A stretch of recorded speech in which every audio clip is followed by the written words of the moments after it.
If you're watching this video, you're probably preparing for the MCAT CARS, and maybe one of your questions is, how do I even begin preparing for it? Or maybe you've been studying for a little while and you just can't seem to get the score that you want.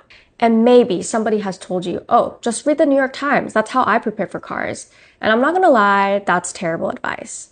Hi, my name is Cindy. I'm a fifth-year MD PhD student, and a few years ago, I scored a 132 on the MCAT CARS. Today, I'll be sharing some of the mistakes that you might be making while preparing for this section so that you know what to do instead. And so with that being said, let's jump into the first mistake. Mistake number one is that you are not really preparing for it. MCAT CARS is the one section you cannot cram for.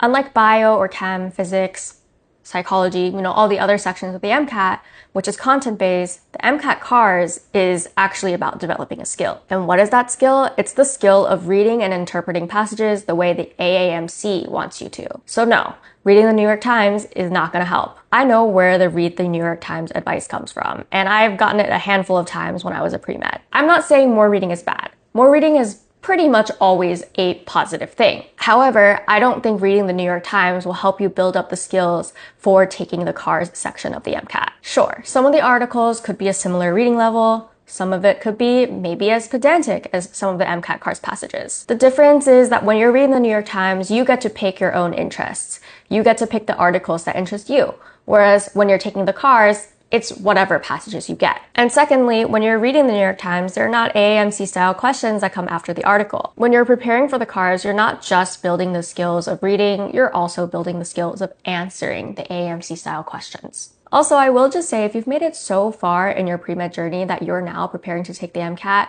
reading in and of itself is not the problem. You've gone through your college courses. You've probably taken an English class or two. You have a good reading level. You have to be able to read to get through undergrad to get to the place you are. And so when it comes to taking CARS, the problem is not reading. The problem is taking that reading and being able to answer the questions. And so here's what worked for me and what I recommend you to do. You have to do a lot of CARS passages, and I mean a lot. Any passages that you can get your hands on. For me, I did CARS practice every single day when I studied for the MCAT.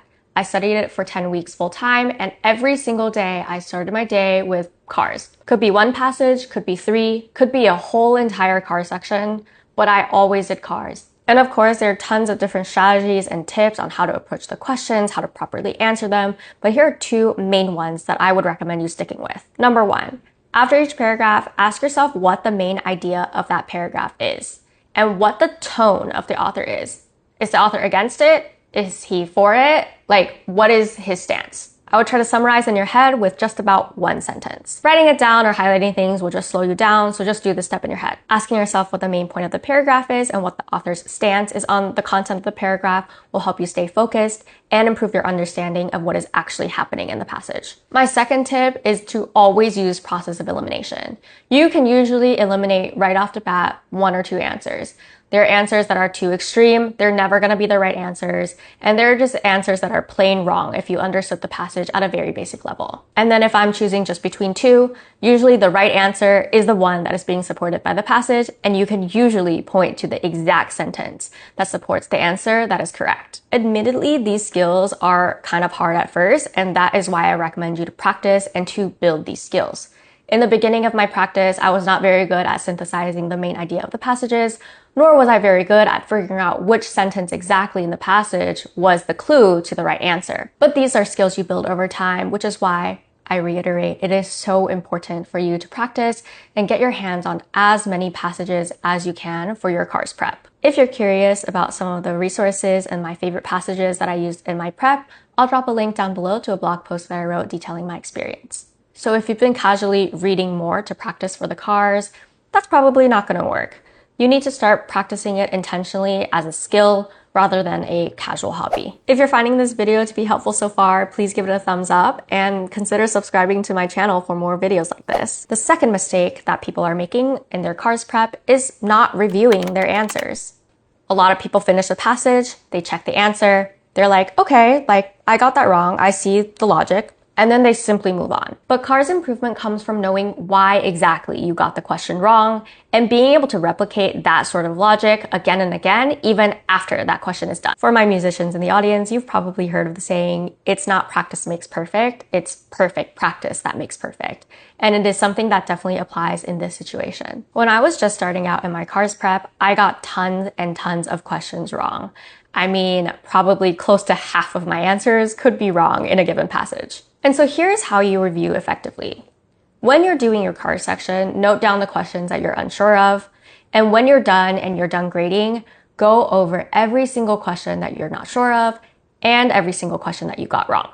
And then afterwards, ask yourself, why did I get this question wrong? Or why wasn't I sure about it? Did you misunderstand the main idea of that paragraph? Was there a key detail that you just missed? Did you accidentally assume something or bring in outside information that wasn't present in the passage? Think about your original reasoning and why you chose that answer. And then look at the right answer and think about how AAMC might have got to that particular answer. Then try to find the right sentence in the passage that supports the correct answer. And then bring it all together. Where was the discrepancy? And what can you do next time so that you don't make this mistake again? Over time, you'll train your brain to see what the test writers want you to see. And strangely, at least for me, I also found myself anticipating questions as I'm even reading the passage. And over time, of course, you'll start making fewer mistakes and you won't really need to spend that much time reviewing anymore. For me, once I started reviewing my answers consistently and actually learning from my mistakes, I went from having to spend like an hour reviewing a CARS section to just spending 5 or 10 minutes because I really wasn't getting anything wrong. But being good at AAMC logic won't matter if you're not quick enough to actually finish the section. So the third mistake we'll be talking about is practicing under timed conditions. To train myself on timing, I started small. In the very beginning of my CARS prep, I did 2 passages a day. And for each of these passages, I would time them individually. Then I moved up to doing 3 passages a day individually, then 4 passages a day individually. And as I intuitively got used to the timing, I would do 3 passages together at a time. So instead of setting 3 separate timers, I would just set 1 longer timer. And then I did 4 passages altogether, then 5 passages, and all the way until I worked my way up to a full CARS section with 7 passages. My recommendation for timing yourself is that you should give yourself 9 minutes for a 5-question passage, 10.5 minutes for a 6-question passage, and 12 minutes for a 7-question passage.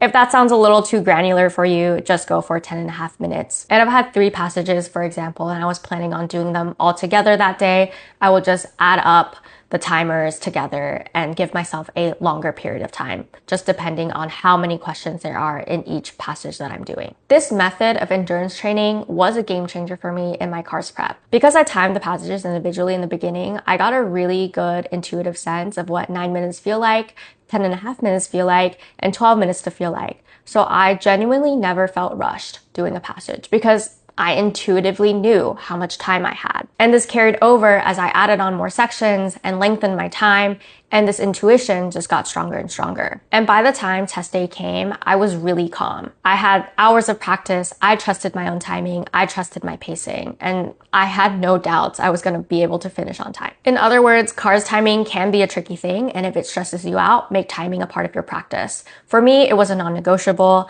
and for me, it worked. So these are the 3 biggest mistakes that I think pre-meds are making with your CARS practice, but the good news is that you can fix them. If you want more details, I've linked my full blog post detailing my own CARS prep down below, as well as my 10-week MCAT prep plan. Comment down below with your questions and what you're stressed about when preparing for MCAT CARS, and if it would be helpful for me to walk through a CARS passage with all of you guys. Good luck with your prep, and I'll see you guys in the next one.